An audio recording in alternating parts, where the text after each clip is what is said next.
Daros las gracias tanto a Elsevier por organizar esta charla y a todos los asistentes. La intención que tengo con dar esta charla va a ir enfocada sobre todo desde el punto de vista de el nuevo reto al que nos enfrentamos dentro de la era del digital y lo importante que es para nosotros, por lo menos desde mi facultad, el apostar por lo que es la innovación, no solo docente, sino también a nivel de investigación y asistencial.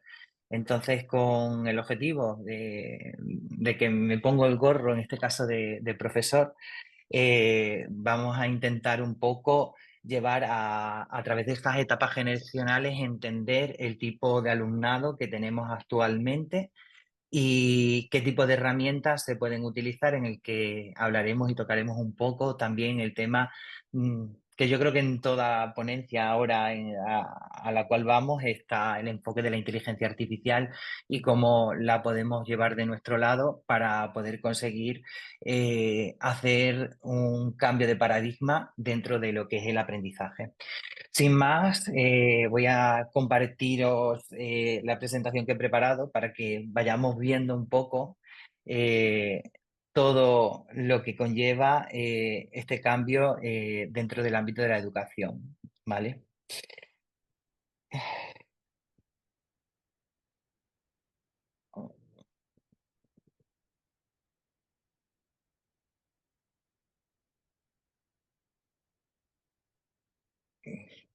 ¿Se ve mi pantalla? ¿La estáis viendo todos? Sí, se ve bien. Vale, perfecto. El título, aparte de la parte de la que han hablado, de las etapas generacionales que la vamos a abordar, me ha gustado más ponerlo en que nosotros como profesores al final lo que hacemos es que funcionamos, hasta ahora hemos funcionado como transmisores de conocimiento y por lo tanto creo que como también, como bien han comentado, me he dedicado a lo que es la psicosociología de la comunicación, lo he llevado a mi ámbito de conocimiento, ¿no? Y entonces lo he titulado Dominando la comunicación efectiva, claves para conectar con tu audiencia en la era digital, que es en el momento actual donde nos encontramos. Eh, Dentro de este ámbito, la tabla de contenidos es la transformación de la comunicación. Vamos a ver cómo esto ha ido cambiando a lo largo del tiempo, la responsabilidad y los desafíos actuales que tenemos desde el ámbito de la enseñanza, las 6 generaciones que comparten ahora mismo este momento de la era digital, la transformación educativa con inteligencia artificial. También os quiero presentar una serie de proyectos que estamos llevando en desarrollo y estrategias efectivas para dominar la comunicación en los nuevos entornos educativos. Y empiezo con el momento en el que nos encontramos. Nos encontramos en una revolución de la comunicación digital en el que se están viendo afectada la transformación de las relaciones humanas, ¿no? A través de un marco teórico dentro de mi investigación se desarrolló un marco teórico al que le llamamos el materialismo cultural postmodernista de la era digital. ¿Por qué? Porque llega un momento en el que ahora la comunicación se ha convertido en un modelo productivo. Es decir, la tecnología tiene esa convivencia basada sobre todo principalmente en el respeto y la valoración mutua, como dice María Elisa Admundo, pero sobre todo es porque ahora la comunicación tiene un aliciente más, y es que al ser productiva genera ingresos. Es por eso de que prácticamente todo el proceso que vamos a ver se desarrolla dentro del ámbito de las redes sociales. Estas oportunidades facilitan sobre todo la interacción sincera y el entendimiento entre personas, pero se desarrollan dos tipos de riesgos principales en esta revolución de comunicación digital. Una es la incomunicación, es decir, sabemos que el rápido y dinámico entorno digital que nos obliga a estar en constante movimiento dificulta una comunicación que pueda ser a veces efectiva, sobre todo porque vamos a ver que hay hay etapas generacionales o grupos generacionales que pueden quedarse fuera, y el otro son los conflictos. Es decir, las redes sociales actualmente funcionan a través de algoritmos y estos pueden crear y reforzar mensajes sobre, bien, nuestras propias creencias, porque si vemos en redes sociales y vemos un tema que nos interesa, inmediatamente nos van a salir contenidos relacionados, lo que va a generar un estado en el que vamos a vivir dentro de una burbuja, en el que por un lado puede aumentar nuestros gustos o puede enfrentarnos, aumentando la posibilidad de desacuerdos. Todo esto es porque las formas de comunicar se han ido transformando a lo largo del tiempo. Si nos vamos desde los gestos y los gritos que teníamos en la prehistoria, el arte rupestre, ahí hablábamos simplemente, todas las historias se comunicaban de forma oral, es lo que llamamos la tradición oral, hasta que aparece el papel. A partir de esa aparición del papel aparece lo que es la sociedad de las élites.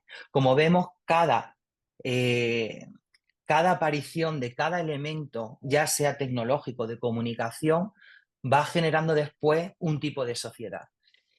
Cuando aparece la impresión y la imprenta, se difumina ese conocimiento, por así decirlo, ¿no? Y aparece lo que se llama la sociedad lectora, que ha permanecido inclusive hasta el nacimiento de Internet.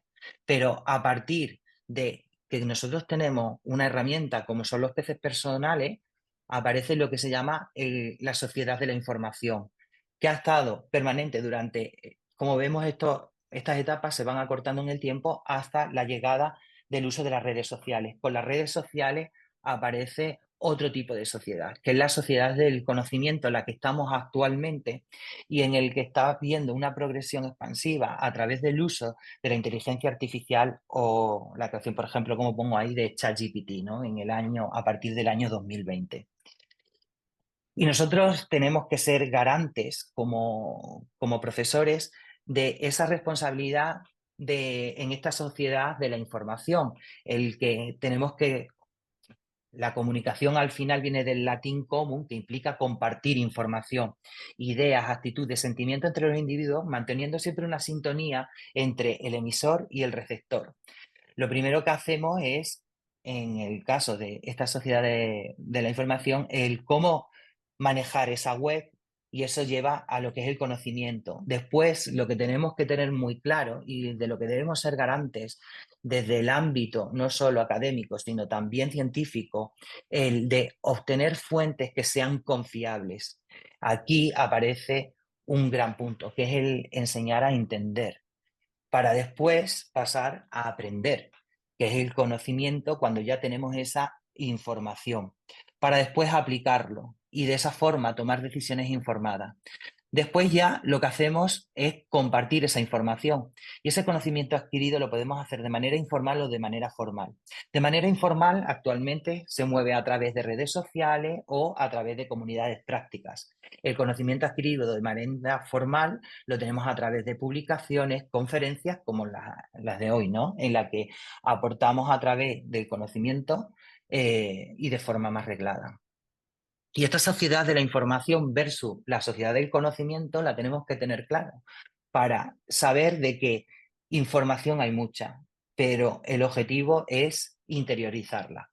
La sociedad de la información está basada sobre todo en el acceso y el manejo a los datos y símbolos, mientras que la sociedad del conocimiento lo que requiere es un análisis, una síntesis y una comprensión de esa información, que lo que nos va a hacer va a ser generar un valor. Esto ya la UNESCO establece de que en el ámbito de la sociedad de información, dentro de la enseñanza, debemos buscar un rol activo, analizando sobre todo y procesando la información para lograr un aprendizaje significativo a través de 4 pilares que deben tener nuestros estudiantes: un espíritu crítico, la innovación, la creatividad y habilidades cognitivas. Porque, como pone ahí la frase de Dealing Information, establece que el conocimiento es poder, pero la información no. Porque la información solo se basa en datos estructurados e interpretados, mientras que el conocimiento requiere un resultado de un proceso mucho más complejo de comprensión y evaluación de esa información. Y es que esto es importante desde el proceso de la enseñanza a través de la programación neurolingüística. El término neuro aparece de la manera en que nosotros procesamos esa información, que nos llega principalmente a través de los 5 sentidos. Llega hasta nuestro cerebro y sistema nervioso. Y la lingüística es el uso de ese sistema del lenguaje para codificar, organizar y atribuir esos significados a una representación de nuestro mundo interno para comunicarnos tanto de manera interna como externamente. Lo vemos muy bien en esta gráfica. La información nos llega a través de los sentidos, el filtro lo hacemos a través de los valores, creencias. Esto hace que distorsionemos la generalización de la información que nos llega. Y en nuestro mapa interno lo que hacemos es que lo ubicamos y dependiendo, imaginaros de que, por ejemplo, hay un olor muy característico, lo asociamos posteriormente a un recuerdo y a una emoción que nos ha generado esa sensación. Y esto va unido a las emociones. Y de ahí se conforma lo que sería la manera de ser. Es decir, esa representación interna de nuestra propia experiencia genera el mundo exterior y por lo tanto genera esa realidad, ¿no? A través del lenguaje y nuestra neurología. Esto es importante que lo tengamos claro para entender la importancia que tiene esta programación neurolingüística, no solo en el aprendizaje de la persona, sino también después en el desarrollo de la nueva era digital en el que tenemos también la inteligencia artificial. Y es que la capacidad del cerebro humano, que está compuesto por miles de millones de neuronas, cada una forma más de 1000 conexiones, lo que resulta en más de 1 billón, ¿no? de conexiones. Esta compleja red permite al cerebro almacenar hasta 2,5 petabytes de información, que es como lo comparable a grabar 3 millones de horas de televisión, es decir, 300 años. Pero es limitado. Y ante este proceso en el que cada vez tenemos muchísima más información, se genera dentro de un ámbito completamente distinto. Y es que en la comunicación digital, la transmisión del mensaje entre el emisor y el receptor se realiza a través de un dispositivo que está conectado a Internet.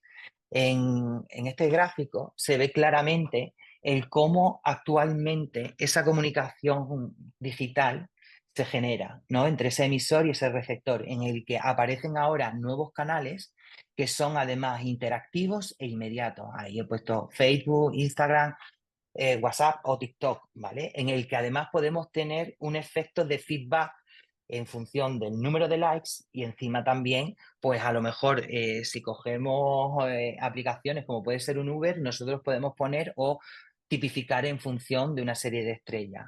Y todo esto se hace dentro de un contexto que es el ámbito de Internet y en el que se trabaja a través de ese código. Alrededor de esto vemos en el margen de la derecha lo que es el ruido. Y esto es importante que lo tengamos claro porque vamos a ver que es un proceso muy importante ahora mismo y en el que es importante que los profesores y el mundo académico empiece a dar su voz para evitar los problemas que se están generando. El ruido en esta sociedad del conocimiento se conoce como infoxicación. La OMS habló de este término y lo catalogó como una patología y la infoxicación se refiere a esa sobrecarga de información que afecta a la capacidad del individuo para poder procesar de una manera efectiva esa información. Y tiene unos efectos y unos síntomas, y es que disminuye la capacidad para resolver problemas, hace que haya una pérdida de atención, de memoria, ansiedad y estrés. Y hay que manejar y reducir. Y eso es crucial para mejorar la claridad y efectividad que nosotros hacemos dentro de la comunicación. Y es que hemos pasado en este proceso tan corto desde el año 2020 con la pandemia a la infodemia, el virus de la infoxicación. Me gustó este artículo de Felipe López Beneri, ¿no? Que habla de precisamente de eso, de cómo hemos pasado de un proceso en el que a través de la pandemia nos hemos visto incomunicados, pero a la misma vez, al estar incomunicados entre nuestros iguales, nos ha hecho generar que nuestro punto de visión se centra en el uso de estas redes sociales. Ha tenido como motivación el hecho que hemos avanzado en todo ese ámbito, pero lo que estamos viendo es de que genera otra serie de cuestiones. Y es que los excesos de información en un mundo desinformado. El libro de Carl Sagan habla muy bien sobre el mundo y sus demonios, sobre una sociedad que es tecnológicamente avanzada pero ignorante en ciencia. Eso no se puede consentir desde ese punto de vista. Parece que ahora estamos en un proceso más bien de retroceso que de avance. Cada vez tenemos más tecnología, se puede facilitar, pero no la usamos de una manera correcta ni concreta. ¿Qué está haciendo todo esto y que ha venido determinado también por la pandemia? Se ha generado un aumento de la pseudociencia, aumento de movimientos pseudocientíficos que ya estaban presentes desde los años 70, pero que se han visto incrementados.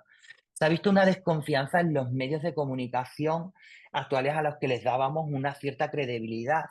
También ha visto exacerbado con una crisis de credibilidad por acción de la pandemia, porque hemos tenido muchas informaciones desacertadas. No sabíamos de dónde había partido el origen.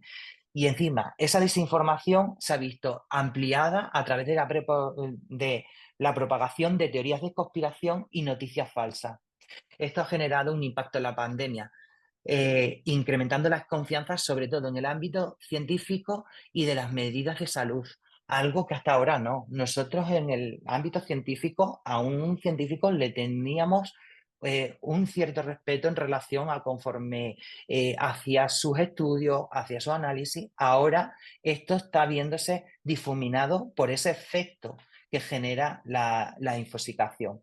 Y es que nos encontramos también con otro elemento, que son las noticias falsas, falseadas o las fake news. Una noticia falsa al final se pueden dividir en dos tipos. Por un lado, malentendidos naturales e intencionalmente diseñadas. ¿Y esto qué es lo que genera? Una distorsión intencional, es decir, una magnificación de la confusión mediante datos que son a medias o medias verdades y fuentes que son opacas. Esto genera, con el impacto de la pandemia, la proliferación de estas noticias. Ahí tenemos una imagen de ya con el uso de inteligencia artificial de cómo generar, por ejemplo, imágenes que sean completamente falsas y va a haber un momento en el que no podamos distinguirlas. Esto además ha generado una disonancia cognitiva. Personas que están aferrándose a creencias pese a que las evidencias sean contrarias.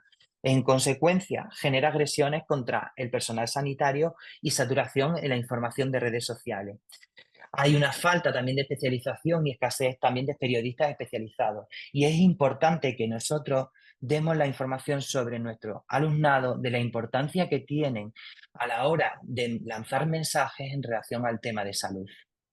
Y todo ello encima lo cubrimos con el manto de la posverdad. ¿Y qué es la posverdad? Pues es cuando nosotros aplicamos emociones y creencias personales que superan a los hechos objetivos. Esto genera además desconfianza institucional, creciente escepticismo hacia instituciones políticas y económicas. Además, la aparición de líderes carismáticos utilizan retóricas polarizadas, enfocadas en el mensaje de las emociones y junto con la infoxicación tienen excesos de confianza exacerbadas por la pandemia. El impacto de las redes hace que se aumente todavía más esa información falsa y manipulada, en la que es difícil determinar desde dónde viene el origen. La cancelación, por ejemplo, de cuentas también, con el caso que hubo de Donald Trump en el Capitolio, puede tener implicaciones.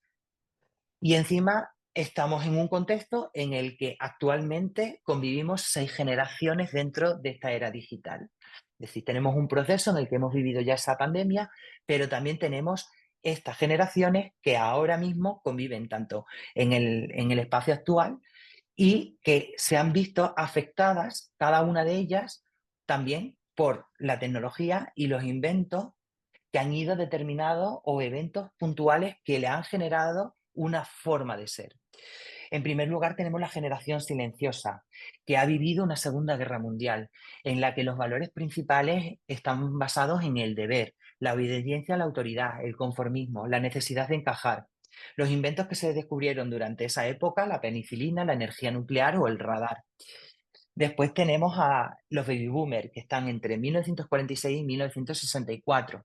Su influencia está más enfocada al ámbito cultural y social, a los derechos civiles, a la igualdad racial, el feminismo. Sus contribuciones sobre todo se han enfocado más en el ámbito del arte, los inventos el transmisor, el ARPANET, que es un precursor de Internet. Y después tenemos la generación X, desde 1965 a 1980. Ellos han vivido como eventos históricos la Guerra Fría, la crisis energética global, y tienen una mentalidad que las ha hecho ser más pragmáticos y resilientes. Tienen una adaptabilidad. Los inventos que se han producido durante esa época, el microprocesador, la fibra óptica, el teléfono móvil, primeros videojuegos, el VHS, la generación millennial, desde 1981 a 1995. Estos se enfocan más en la inclusión, en el apoyo a causas sociales y ambientales. Tienen el desafío de las normas tradicionales y tienen un propósito significativo. Generalmente tienen un espíritu emprendedor y con un impulso hacia la innovación. Los avances que han vivido, la creación de Internet, como lo conocemos, los celulares modernos y el email, las redes sociales, la energía eólica, solar y los GPS. Y después tenemos a los estudiantes que actualmente tenemos en nuestras aulas, que van desde 1996 a 2011, que son la generación Z. Estos ya son nativos digitales, ya han nacido dentro del ámbito digital de Internet y de las redes sociales. Tienen una mentalidad mucho más global, no es circunscrita a un ámbito concreto. Las características son emprendedores, creativos, apasionados por el cambio social y la justicia, tienen una perspectiva mucho más fresca y colaborativa y transformando la interacción con la tecnología, abordando siempre esos desafíos globales. Los inventos y descubrimientos, YouTube, el streaming, la 5G, la realidad virtual. Y después ya los que van a venir pronto a nuestras aulas serán la generación alfa, que son a partir del 2012. Esta generación alfa ya son nativos digitales 2.0. Crecen inmersos en un mundo mucho más digital, sus características la hacen tener una apertura mental con una visión global y de diversidad y alta tecnología. Le preocupa tanto la ecología como la sustentabilidad, tiene una conciencia más temprana de los desafíos medioambientales y sociales y los inventos y descubrimientos, el auge de la inteligencia artificial, asistentes virtuales o el Internet de las cosas. Si vemos que cada una de las generaciones, tenemos a esta generación silenciosa, que son denominados los pocos afortunados o constructores. Ellos valoran mucho más el trabajo en equipo, el sacrificio, desean estar en contacto con sus seres queridos, pero se enfrentan a uno de los problemas que hemos hablado antes, a consecuencia de esa incomunicación a través de ese entorno digital al que no están adaptados, y son los problemas de aislamiento y soledad. También deterioro de la salud influyen muchísimo en su estilo de vida. Solo el 15% utiliza Internet regularmente, introducción a funcionalidades básicas, pero a consecuencia de lo que generan sus nietos. Y por eso los dispositivos de interacción a nivel digital están más enfocados al ámbito de la voz. Marvin permite, por ejemplo, que los mayores puedan enviar o escribir un mensaje, ¿vale? Convirtiéndolo en texto. Los baby boomers son las más antiguas del mundo laboral. Prefieren plataformas preferidas de Facebook, LinkedIn, que fueron las principales, ¿no? Tienen una preferencia para un contenido de vídeos más largos, de ritmos lentos, con imágenes evocadoras. La estructura de su texto suele ser más largo, estructurados con párrafos, subtítulos. Los temas de interés son salud, el crecimiento personal, la actualidad, la familia, el mundo laboral. Prefieren tener también su mente activa, ya que utilizan apps para luchar contra la demencia, porque es uno de los highlights que tienen importantes. Preferencia por comunicaciones formales y directas, el cara a cara. Valoración de información detallada, aprecian sobre todo los detalles y la información de fondo. Adopción de nuevas tecnologías como el uso del correo electrónico, WhatsApp. Después tenemos la generación X, que son los adaptados, prefieren entretenerse, socializar, viajar, buscan experiencias valiosas y memorables, mantener una vida social activa es esencial para ellos, prioridad sobre la salud y el ejercicio, prefieren las llamadas telefónicas y los emails en los entornos laborables, utilizan apps de mensajería instantánea como WhatsApp o Facebook para familiarizarse con sus amigos. Después está la generación millennials, que son los pioneros en el mundo digital y en redes sociales. Esta gente es optimista y colabora, comparte abiertamente logros y proyectos, utilizan plataformas populares, principalmente Instagram, YouTube, Facebook, Pinterest o TikTok, prefieren la interactividad y la personalización, prefieren contenido en su red o figuras admiradas. El contenido lo investigan a fondo y buscan la autenticidad. Prefieren, por ejemplo, el contenido que sea mucho más visual, informativo, educativo, entretenido y breve. Y son escépticos. Prefieren recomendaciones de otros usuarios alineados más con los intereses sociales o ambientales. Y la generación Z, que es la que tenemos en nuestras aulas, son los nativos digitales.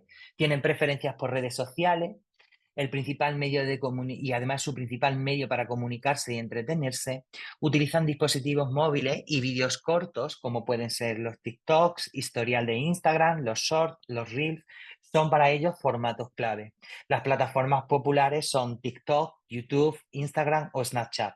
Su contenido es espontáneo y estético, prefieren más imágenes no planeadas, pero visualmente atractivas, interactividad y creatividad, participación mediante encuestas, preguntas y retos, para ellos es crucial. ¿Y cómo se comunican? Esto tiene un componente importante. Como veis ahí, por ejemplo, tenemos a Homer Simpson, ¿no? Y cómo lo hacen a través de memes, ¿no? Ahí vemos esa imagen, ¿no? Y es cuando te das cuenta que el color negro ya no funciona, ¿no? Para disimular la panza. Es importante que tengamos en cuenta de que esto lleva también una abstracción, una cognición bastante más importante, porque estamos dando a una imagen una representatividad concreta. Además, tienen un ámbito de internacionalización, es decir, tienen una comunicación global y una rápida evolución del lenguaje. Prefieren la personalización más del mensaje, un uso orgánico de las expresiones y la forma de comunicación. Ellos se comunican a través de imágenes, bien de selfie, emoticonos en un 95%, memes o inclusive acrónimos.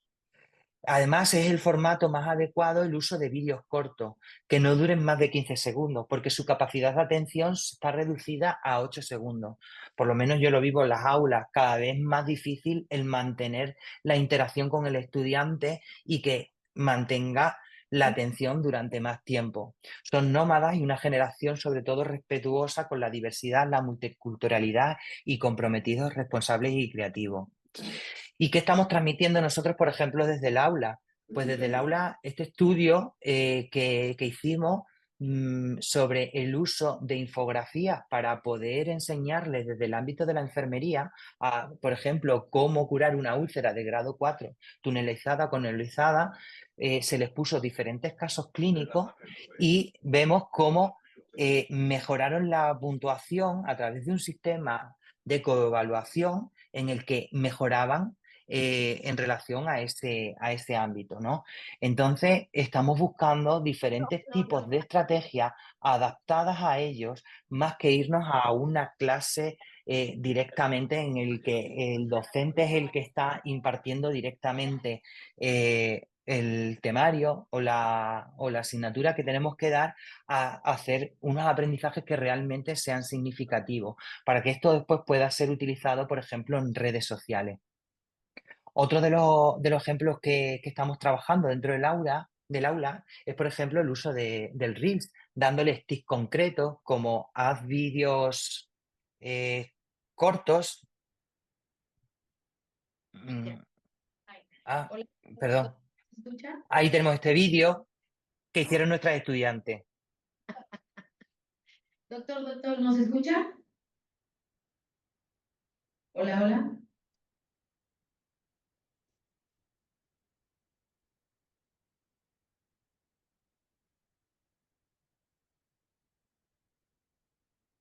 Hola, hola. Doctor, ¿nos escucha?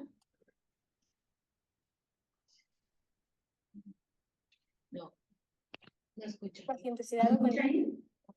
el anillo se sujeta al cráneo con 6 a 12 tornillos dependiendo de la edad del paciente y se une a un sistema de poleas y cuerdas que se puede acoplar tanto a la cama como a una silla de ruedas. El peso se va añadiendo gradualmente y se puede retirar a la hora de realizar actividades rápidas como cambiar de posición, ducharse, etc. ¿Hay algún problema? Es que no estoy viendo el chat. ¿O continúo?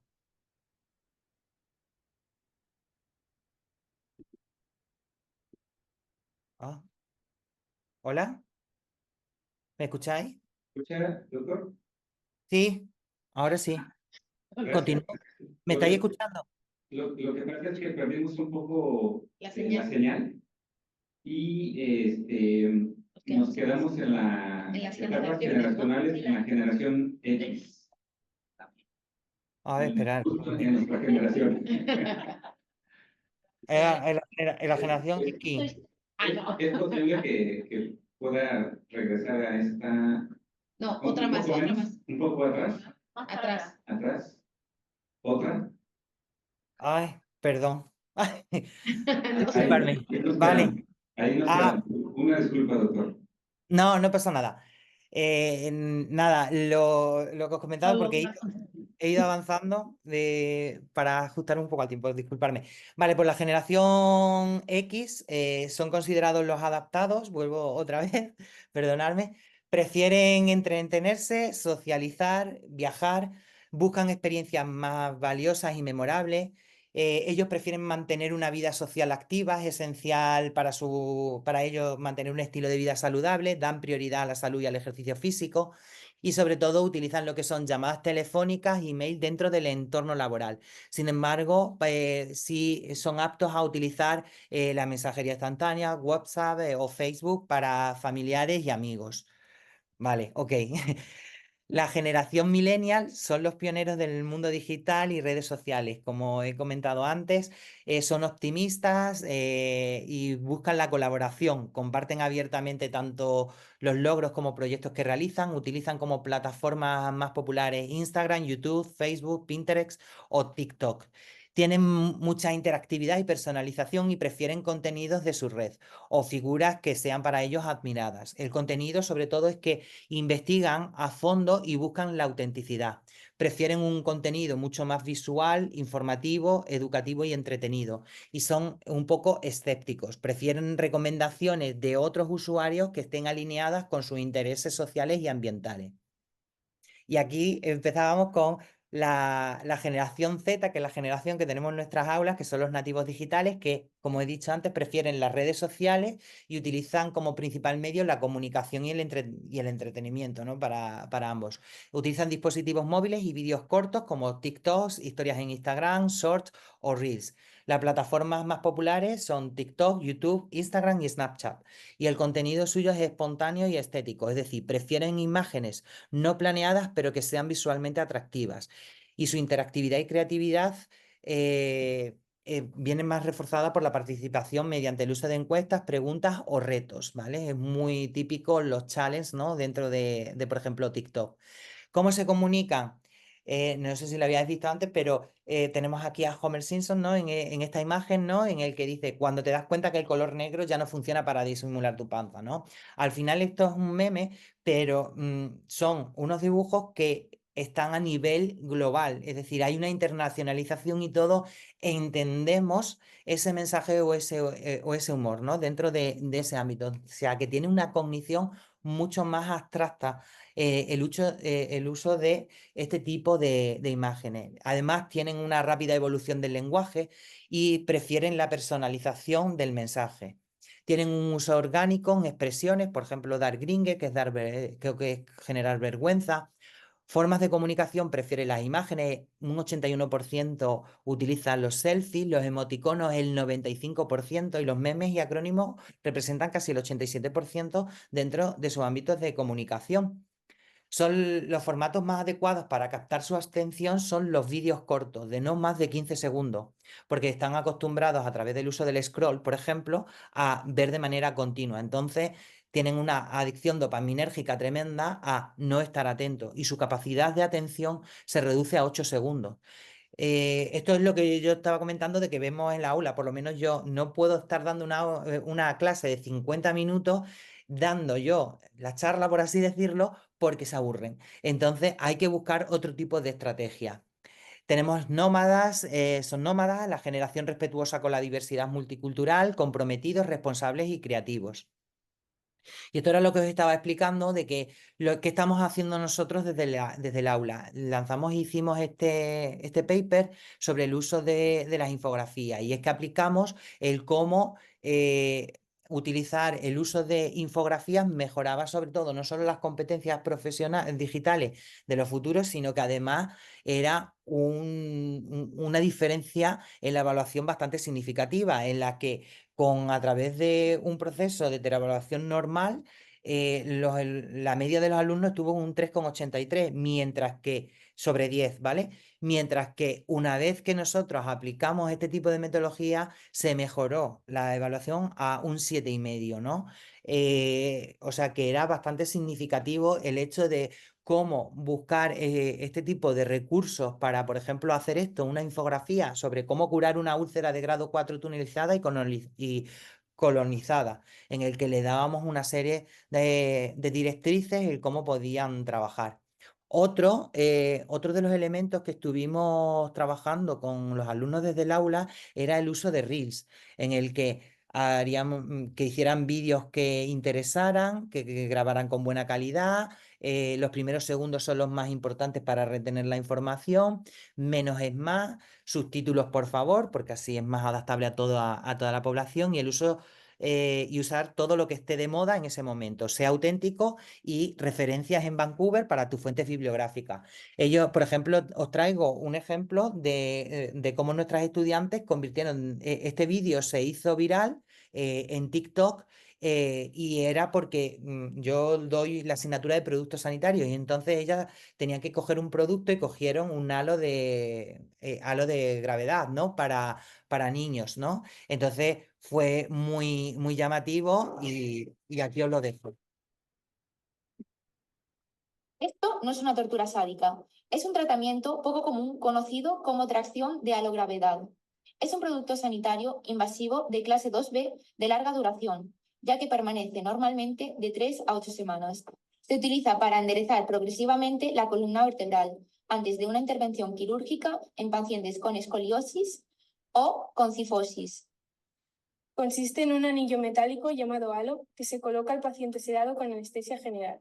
El anillo se sujeta al cráneo con 6 a 12 tornillos dependiendo de la edad del paciente y se une a un sistema de poleas y cuerdas que se puede acoplar tanto a la cama como a una silla de ruedas. El peso se va añadiendo gradualmente y se puede retirar a la hora de realizar actividades rápidas como cambiar de posición, ducharse, etc. Gracias a esta técnica mejora la función pulmonar y el estado nutricional y, por lo tanto, aumenta la tolerancia de los pacientes a la cirugía. Algunos riesgos de esta técnica es que puede producir infección en la piel, dolor, cicatrices y lesiones en nervios craneales o periféricos. Para dormir se recomienda el uso de una toalla enrollada o una almohada y para evitar el riesgo de infecciones, mantener el pelo y las uñas limpias y recortadas. En el caso de los niños, para hacer más fácil su estancia, pueden ayudar trayendo peluche favorito, películas, etc. Como veis, se cumple en cierta manera cuando nosotros damos al estudiante una serie de pautas y le hacemos que trabaje dentro de su medio. Fomenta muchísimo la creatividad dentro de los estudiantes y hace que se hagan pues vídeos como estos, que al final son los que hemos visto que en ese apartado de infoxicación es donde tenemos que inundar nosotros, pero con información veraz, ¿no? Y después están la generación alfa, los screeners, ¿no? Que todavía no nos han llegado a las aulas, pero estos ya tienen un entorno tecnológico avanzado, tienen la inteligencia artificial, realidades virtuales y aumentadas, capacidades cognitivas aumentadas gracias al uso de la tecnología y acceso inmediato a la información. Tienen mucha más interacción con la tecnología desde temprana edad, con asistentes virtuales, navegación en app. Ya la programación informática es considerada como un idioma más y aprendida a través de juegos y aplicaciones.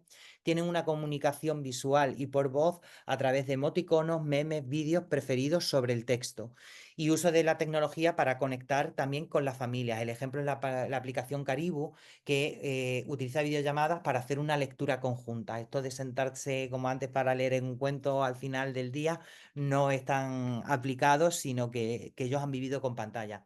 El riesgo que tienen precisamente es ese, el riesgo de exposición desde temprana edad a pantalla. Este contenido puede que haga ver cosas que no sean apropiadas para ellos, ¿no? Y entonces lo que nos encontramos son con nuevos retos dentro del ámbito de la formación de enfermería y que tenemos que tenerlo en cuenta, en el que cada vez hay más, no es solo la salud como tal, como las que estamos dando, sino aplicar también el ámbito de la tecnología, porque cada vez se demandan profesionales con competencias digitales. Y no solo eso, sino que nos estamos encontrando en las aulas muchísima mayor diversidad dentro del ámbito del aprendizaje, por lo que se va a buscar una personalización y flexibilidad. Y estos estudiantes con distintos ritmos de aprendizaje y estilo de aprendizaje va a conllevar a que tengamos que hacer unas estrategias mucho más dinámicas. En este ámbito, aquí os traigo un poco el vínculo entre la inteligencia artificial, porque ya tiene que ser una herramienta que tenemos que integrar dentro de las aulas, y el lenguaje en mano, donde veis aquí este mare magnum, ¿no? de información en el que se encuentra en el centro lo que es en el centro hacia la izquierda la lingüística computacional, que explica cómo entienden y generan lenguaje cómo las máquinas entienden y generan el lenguaje. Que esto, bueno, daría para mucho, pero que no quiero centrarme mucho en ello porque es bastante más complejo, y en el que se aplica lo que sería la psicolingüística, ¿no? Que simula cómo aprender, ¿no? Estas experiencias de aprendizaje, y que se basan principalmente en el uso de la interacción, ¿no? Para mejorar la evaluación en el uso de la inteligencia artificial. Pero vamos a ver algunas cuestiones que son importantes y que tenemos que centrarnos ahora desde el ámbito de la inteligencia artificial, donde lo importante, cuando nosotros interactuamos, por ejemplo, con ChatGPT, que supongo que es el más extendido, ¿no? Como inteligencia artificial generativa, es el poder de las instrucciones. Tenemos que reforzar el ámbito en ese punto. No importa al final, por así decirlo, no importa el resultado. Lo que nos importa aquí son las instrucciones. Cuando hablamos de instrucciones, y aquí os pongo un ejemplo que he desarrollado, ¿no? De cómo el paralelismo con la mente humana. Las instrucciones son considerados prompts, ¿no? En la inteligencia artificial, y lo que nos da es un marco de referencia que define el objetivo, el tono, el estilo y el alcance de la respuesta. Y si lo simulamos en el proceso, cuando interactuamos con la inteligencia artificial, veremos que es prácticamente igual a como lo hace la mente humana. Es decir, tenemos que lanzar en esas instrucciones la orientación y el enfoque de la generación. Esto permite a la inteligencia artificial responder con mucha más precisión, que sería igual que los humanos cuando nosotros damos directrices que ayudan a las personas a enfocarse en solo lo relevante. El hecho de que sepan hacer un buen prompt, lo que mejora es también el control de la calidad y la alineación, es decir, limita las respuestas que son inapropiadas y ajusta el modelo a valores concretos. Sería un poco, en la mente humana, a lo que serían las normas sociales. También, al aplicar este tipo de instrucciones o de prompt, lo que mejoramos es la eficiencia en la resolución de tareas. Es decir, si damos unas instrucciones que son claras y concretas, eso ahorra tiempo y recursos. Y también hablamos de lo que es la explicabilidad y la transparencia. Permite rastrear la lógica de la inteligencia artificial cuando las personas explican sus pasos a través de un razonamiento. Lo que pasa es que no va a dar tiempo en esta ponencia, pero sería interesante de que ahora lo que nosotros vamos a buscarnos es en cómo el estudiante ha hecho la interacción y la secuencia con la inteligencia artificial, para saber si realmente está preguntando lo que está preguntando y está teniendo en cuenta todo ese conocimiento. Eso es lo que ahora a nosotros nos importa, no el hecho de que al final haga un trabajo que lo pueda hacer la inteligencia artificial, sino la intención. Vamos a un nivel de abstracción superior. Eso es lo que se busca con la inteligencia artificial, y es donde nos tenemos que empezar a posicionar como profesores. Y después estaría la representación de la competencia y la cognición, que demuestra la capacidad de comprender objetivos. Es decir, esto sería igual en el humano a las funciones ejecutivas del cerebro. Y aquí es donde aparece el cambio de paradigma, que es un poco el que tenemos que empezar a grabarnos como profesores. El nuevo rol del profesor, de pasar de un transmisor a un facilitador.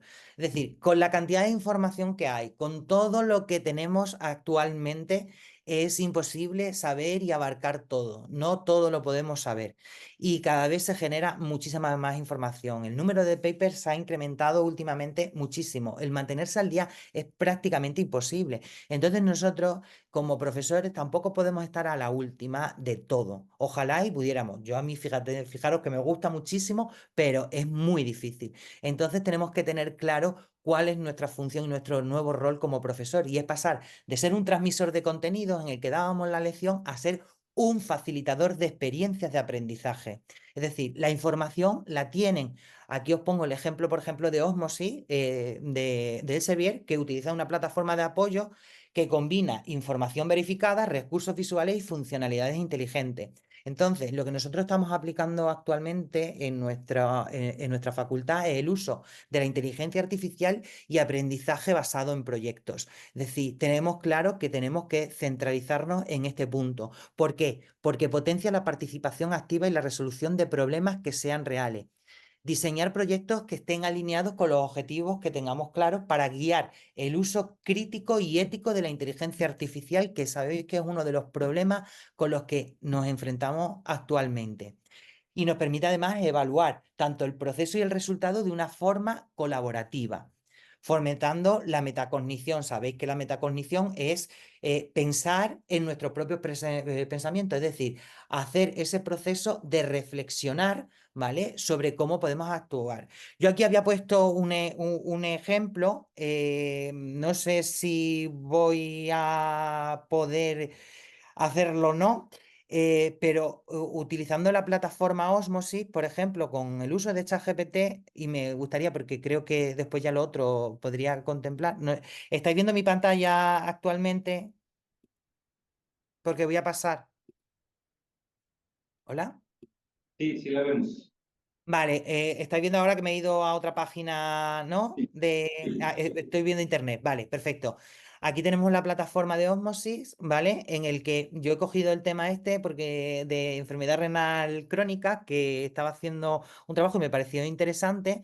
Y, por ejemplo, a partir del contenido que tenía Osmosis, que tiene directamente no solo el vídeo explicativo súper funcional, sino que podemos coger, y aquí yo lo que he hecho ha sido copiar toda la sinopsis del vídeo, que la tenemos aquí, la transcripción, y me la he llevado a ChatGPT. En este caso, bueno, pues como estaba en inglés, pues la quise poner en español, ¿no? Directamente lo puse ahí, ¿no? Y me hizo el resumen directamente en ChatGPT, ¿vale?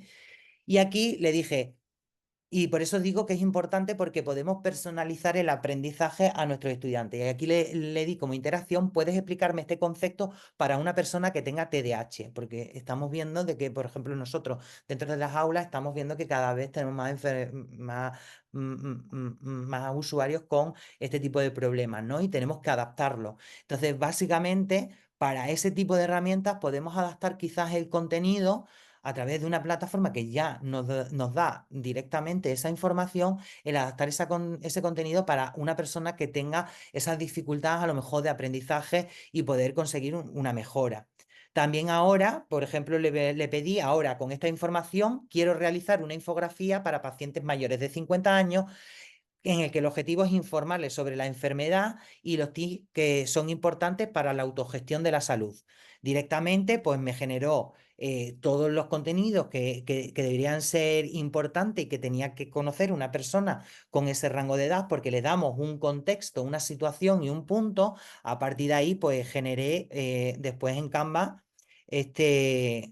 con otras herramientas, generé, por ejemplo, esta infografía, ¿no? Que esto lo he preparado aquí para esta ponencia un poco, pero dando cuenta de un recurso. Además, después lo podemos también, como le puse, lo podemos citar directamente de la información, de dónde la hemos cogido y de dónde ha salido, que es importante, ¿vale? El tenerlo claro, que le dije, puedes citármelo en APA o en contenido, directamente lo copié para poder ponerlo. Y ahora después ya les dijo, quiero que me crees también un plan de cuidados para este tipo de pacientes utilizando la terminología NANDA, NOC y NIC, ¿no? Y le pongo el caso clínico, me crea un caso clínico en relación a este tipo de paciente, con el tipo de plan de cuidado, con los diagnósticos, objetivos, intervenciones basadas directamente en ello. Pues conocimiento deficiente sobre el manejo de la enfermedad, me cataloga directamente el diagnóstico, los objetivos, las intervenciones, ¿vale? Y ahora con este contenido quiero que me crees una experiencia de aprendizaje para los estudiantes. Esto es útil porque a nosotros nos permite el hecho de que podamos marcarnos unos objetivos en el que no tengamos que irnos a una clase magistral, sino que te podamos hacer una experiencia de este aprendizaje si vamos a hablar sobre la enfermedad renal crónica, por ejemplo.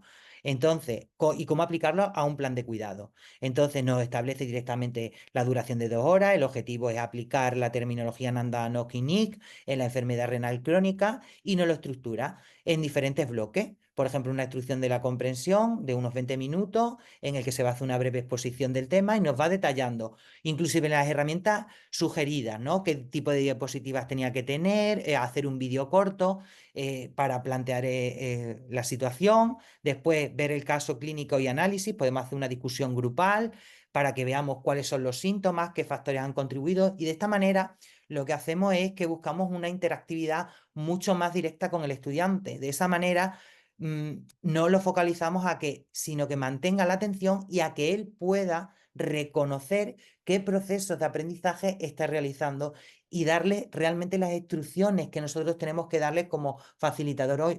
¿No crees que sería conveniente que este síntoma no lo hayas contemplado? Y hacemos que el estudiante busque a través de esos recursos que nosotros tenemos en nuestras aulas, como es la plataforma, y que pueda coger esa información de manera veraz.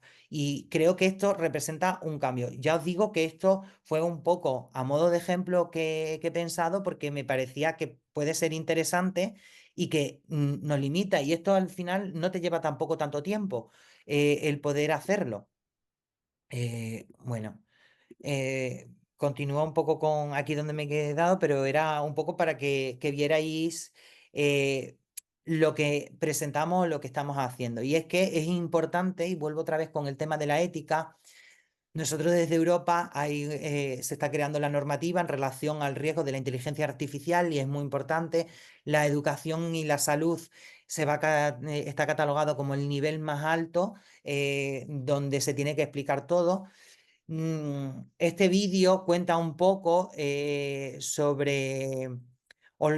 no lo voy a poner porque tenemos un tiempo limitado, vamos, os pongo ahí un ejemplo, pero el vídeo lo que viene a contar es un poco cómo fue el ascenso del nazismo, ¿vale? En la Segunda Guerra Mundial, porque sobre esos vídeos que antes no tenían audio, pero que ahora con la inteligencia artificial y el movimiento de los labios se pueden extraer las conversaciones que se habían producido durante esos vídeos, ¿no? Entonces eso ahora puede reescribir la historia, el cómo sea la intencionalidad que se le dé puede tener problemas, ¿sabes?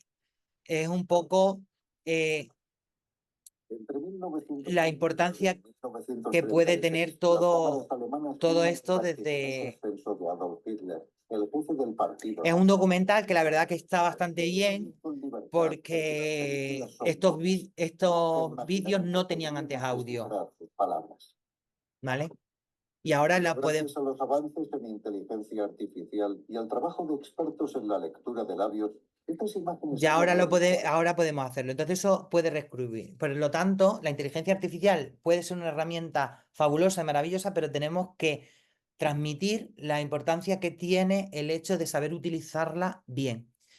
Y la inteligencia artificial y la comunicación permite optimizar, personalizar y automatizar el mensaje, es decir, mejora la interacción humana, adaptación a las necesidades de la audiencia, mensajes relevantes y efectivos, asegura que los mensajes sean comprendidos y confiables, permite automatizar tareas, optimizar el contenido y personalizar el mensaje. Por ejemplo, lo que he hecho es, en esta presentación he cogido la generación Z, solo la slide de la generación Z, lo puse directamente en ChatGPT, quise que me hiciera un mensaje de campaña antigripal sobre la importancia de vacunación antigripal en chicas en este tipo de generación, ¿no? Me generó la imagen que veis y me generó directamente el mensaje, con los emoticonos y con todo.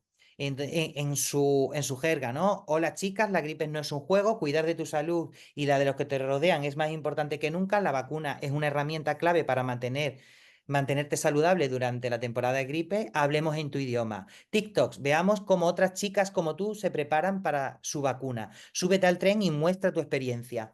Entonces, de esta manera, a través de, por ejemplo, un reto, podemos hacer esas campañas que sean muchísimo más virales, que puedan tener un impacto muchísimo mayor. Bueno, ya lo hice ahí un poco. Y después os presento un poco en la línea en la que estoy trabajando y el concepto del rol de la Nurse Engineers, que no es algo que en este caso yo me haya inventado, sino que surgen ya en el 2018, en el que si seguimos un poco en la línea de la enfermería, en este caso, Florence Nightingale usaba en ese momento la estadística y las condiciones de salud para salvar muchas vidas. Su legado ahora continúa con el uso de la inteligencia artificial y el reconocimiento de patrones, ¿vale? A través del cuidado. Y este es un nuevo rol que nosotros lo estamos desarrollando dentro de ese máster de innovación en salud digital que os han comentado antes, en el que estoy trabajando, en el que añadimos tecnología, ciencia de datos y salud,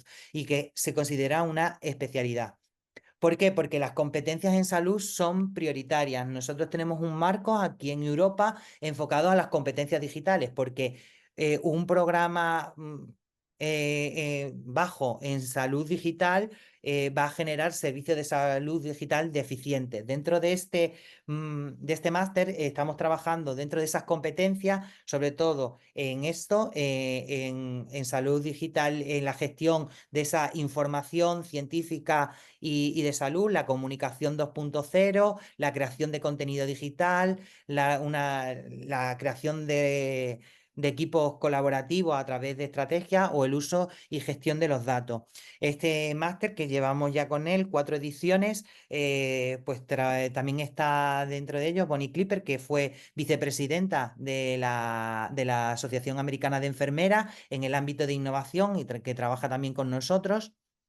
Y lo que estamos trabajando dentro de este máster es una metodología como la que os he explicado, una metodología basada en proyectos, porque permite guiar la transformación, desarrollar soluciones tecnológicas y además acoplarlo a la estrategia organizacional. Como os han comentado, también trabajo en un hospital público de aquí de la Comunidad de Madrid y estamos estableciendo todo este tipo de estrategias y basados en cuidados digitales, en el que se obtiene también un retorno de inversión y participación en el desarrollo. Y nosotros lo que estamos ahora potenciando son nuevas competencias como es el emprendimiento, ¿vale? Dentro del ámbito de la educación, este emprendimiento es la habilidad y la oportunidad de generar nuevas ideas y valor, no solo creado a nivel social y cultural. Aquí os he puesto, porque sé que tenéis muchísima relación con Estados Unidos, pues por ejemplo, líneas en donde se está trabajando el emprendimiento, en el que hay programas específicos. Johnson & Johnson está trabajando mucho en esta línea, ¿no? Para un programa específico de enfermeras en emprendimiento.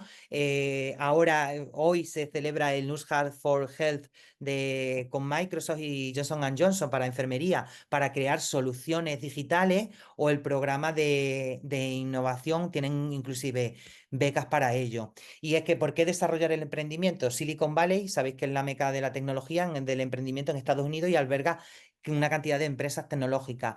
¿Qué tiene el emprendimiento? Que el emprendimiento ofrece a los jóvenes la oportunidad de impulsar talento, autonomía, creatividad, confianza y pensamiento positivo. Y lo que más valoran las empresas actualmente son las soft skills. Y esto se desarrolla muy bien a través de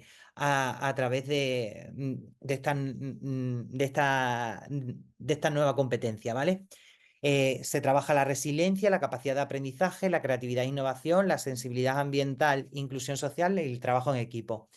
¿Por qué lo estamos haciendo? Porque dentro del sector del health tech, de las tecnologías de salud, es la primera en la creación de número de compañías aquí en Madrid. Según el Financial Times, se considera a nivel de Europa que Madrid va a ser la 6ª ciudad en el que más va a crecer este tipo de mercado. Entonces nosotros estamos trabajando tanto universidades, startups, scale-ups y agentes de innovación, y estamos trabajando, hemos creado a través de nuestra propia universidad con bancos y con todo este ámbito, la creación en nuestra facultad de la preincubadora InnovaSalud, en el cual estamos desarrollando soluciones tecnológicas para incubarlas, lanzarlas, consolidarlas y mandarlas a mercado y que puedan generar un activo. Un ejemplo de los que hemos tenido, hemos ganado el primer premio este año pasado en el primer Congreso Nacional de Inteligencia Artificial en Enfermería a través del uso de esta aplicación que es TitaniaBot. TitaniaBot es un chatbot, ¿vale? Que utiliza inteligencia artificial enfocado principalmente a mujeres que se dedican a la prostitución. En este caso era en el ámbito de Tenerife, en el que hemos desarrollado y trabajado con ONGs y profesionales sanitarias para darle una solución a estas personas que no pueden acceder a una atención adecuada a través de un canal que es seguro, privado y accesible 24/7, eliminando el estigma y las barreras que buscan esta asistencia sanitaria. Y bueno, a nivel mayor también os traigo aquí el proyecto, el macroproyecto en el que estamos intentando trabajar muy a futuro, que sería Sofía, la experta IA en salud, ¿no? En el que queremos abordar a través de los diferentes organismos en los que estoy trabajando, el poder generar todo esto. Por lo tanto, solo me gustaría terminar que la estrategia en comunicación en salud en esta era es el establecer nuevos desarrollos de marcos de comunicación, de información, sobre todo confiable, es muy importante. Nosotros somos los garantes de esa información sea veraz a través de nuestro uso, el uso avanzado de medios, porque van a mejorar nuestra presencia, combatir esa desinformación, el utilizar lenguaje claro y sencillo para evitar sobre todo tecnicismo cuando nos enfrentamos a un grupo de población, cooperación interinstitucional, perdón, adaptación a las redes sociales y saber y empezar a comunicar y dar nuestro enfoque en esas redes, y un enfoque multidisciplinario entre gobiernos, autoridades y organizaciones, y crear planes personalizados. Me gustaría terminar con esta frase de Marvin Harris, que creo que representa también y que nos hace un poco pensar. Nuestra forma principal de adaptación biológica es la cultura y no la anatomía. Para que se produzca un proceso en nosotros, pueden pasar años. Sin embargo, todo este tipo de cuestiones que van en este avance y que nosotros nos adaptemos a ello, se hace de una manera muy rápida. Entonces, es la manera en la que tenemos. Nada, muchísimas gracias y siento haberme extendido en el tiempo.